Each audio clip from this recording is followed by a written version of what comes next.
Okay, I've done two things to this file before I get started showing you a watermark. I took the background away because sometimes when you have a background and you try and do a watermark, Word gets confused which one comes in front. So one of them will be covered. I also made this picture smaller because as large as it was, you were not going to be able to see the watermark because the watermark is really in the background. Very much so in the background, and it's hard to see if you have too much in the front of it. So if I go to the Design tab and I go way over here to the right, and you'll see the watermark.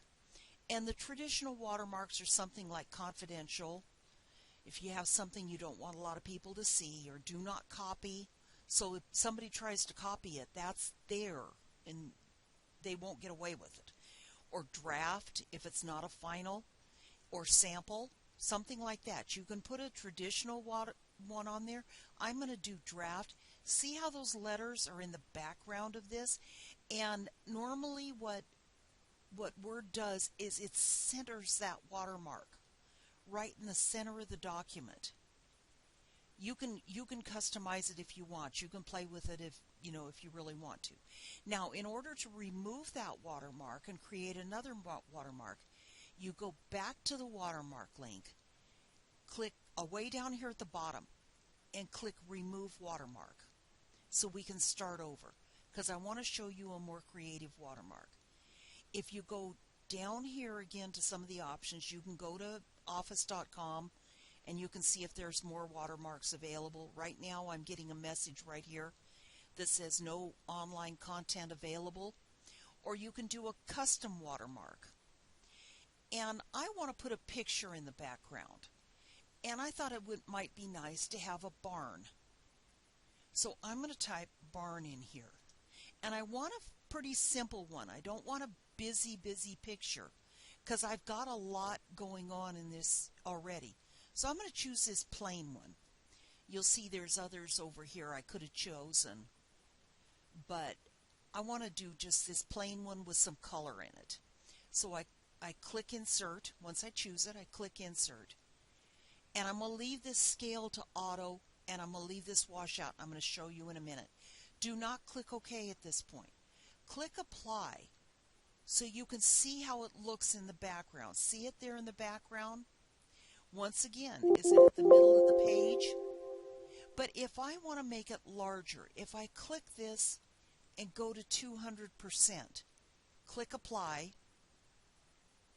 and it's so much larger you can't see it very well. But I'm going to go back here to 100%. Now let's just go back to auto. And I'm going to click Apply. There it is. See how faded that is? If I want it brighter, I unclick this washout. Click Apply. Now see how the difference in that? So that's one type of watermark. Once you get it the way you want it, and now you might be able to see it better. Let me see if I can go to 100%. It just gets a lot larger. Let's see, let's try the 500%. You play with it and see what it is that you want. Okay, I'm going to go back to the auto because we know it's there. The other type of watermark is a text watermark. You can type in here anything you want.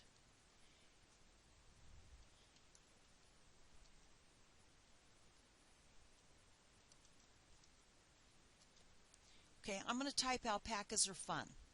I'm going to click Apply. Once again, it goes diagonal. It's semi-transparent. If I unclick that, it becomes darker.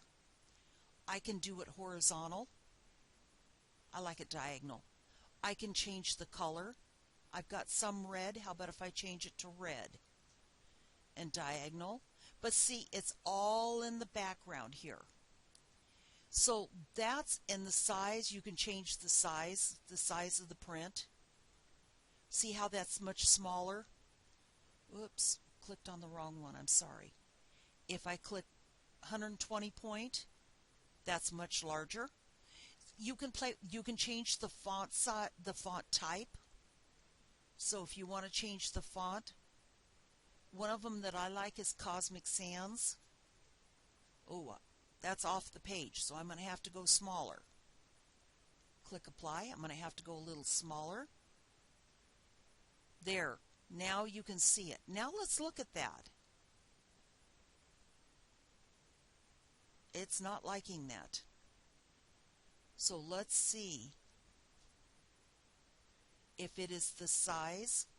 It could be the size is still too large. Let's make that smaller. It still doesn't like that.